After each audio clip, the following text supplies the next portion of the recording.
President Trump on Wednesday pledged his full support to NATO, reaffirming the United States' commitment to the alliance and saying he no longer considers it obsolete, a sharp reversal from his rhetoric on the campaign trail and during his first weeks in office. On a day when Trump dramatically changed his stance on several policy positions, his statement about NATO stood out given his consistent criticism of the military alliance and its importance to U.S. allies. For more than a year, Trump has said NATO is outdated and costing the United States too much money, suggesting replacing it with an alternative organization focused on counterterrorism and repeatedly using the word obsolete. As recently as January, Trump continued to stand by this position, which alarmed many NATO members, saying in a January 15 interview with the Times of London and Germany's Bild that NATO is obsolete because it wasn't taking care of terror, and that critics of his comments have started saying Trump is right. During a joint news conference Wednesday afternoon with NATO Secretary General Jens Stoltenberg, Trump professed that his criticisms prompted the alliance to make changes that satisfied his concerns, though he did not specify what those were. "I complained about that a long time ago, and they made a change and now they do fight terrorism," Trump said. "I said it was obsolete. It's no longer obsolete."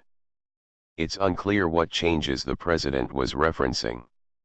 NATO added a new Assistant Secretary General position focused on intelligence and security in July, although experts say the change does not mark a major shift for the organization and point out that NATO has long addressed concerns of terrorism.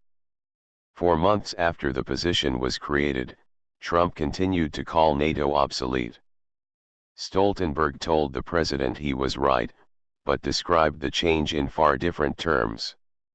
"We have established a new division for intelligence, which enhances our ability to fight terrorism, and working together in the alliance to fight terrorism in an even more effective way," Stoltenberg said. "But we agreed today, you and I, that NATO can and must do more in the global fight against terrorism." Despite his campaign rhetoric, Trump and his aides have steadily offered support for NATO since he took office. The president has committed to attending a meeting of the NATO countries on May 25 in Brussels during his first foreign trip, and Secretary of State Rex Tillerson attended meetings of the alliance in late March. In brief remarks, Trump again called on NATO members to meet their financial obligations and pay what they owe, noting that member nations are expected to contribute 2% of their gross domestic product to defense. Stoltenberg confirmed that ensuring the cost burden is better shared among countries has become a top priority for him.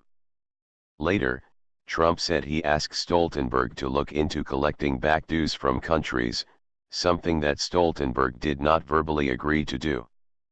Trump has consistently misrepresented the financial obligations of NATO members, saying they owe vast sums in dues and the situation is unfair to the United States.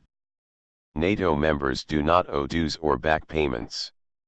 Trump also thanked NATO members for condemning Syrian President Bashar al-Assad's use of chemical weapons and the barbaric killing of small and helpless children and babies. At one point, Trump referred to the Syrian leader as a butcher. On Wednesday, Trump backed away from several other firm positions that he had held for months on the campaign trail. Early in the day, the government ended a federal government hiring freeze that Trump had promised to institute, although departments have been told to find other ways to shrink staff sizes. Then, in an interview with the Wall Street Journal, the president announced he no longer considers China a currency manipulator, he now supports lower interest rates and the U.S. Export-Import Bank, and he would consider renominating Federal Reserve Chair Janet L. Yellen when her tenure is up next year, despite saying on the campaign trail he would most likely not reappoint her. Last week, Trump abandoned his longtime stance that the United States should not get involved with Syria when he approved a strike on an air base there. "I felt we had to do something about it," Trump said Wednesday of the Syria bombing. "I have absolutely no doubt we did the right thing. And it was very, very successfully done, as you well know. Yeah.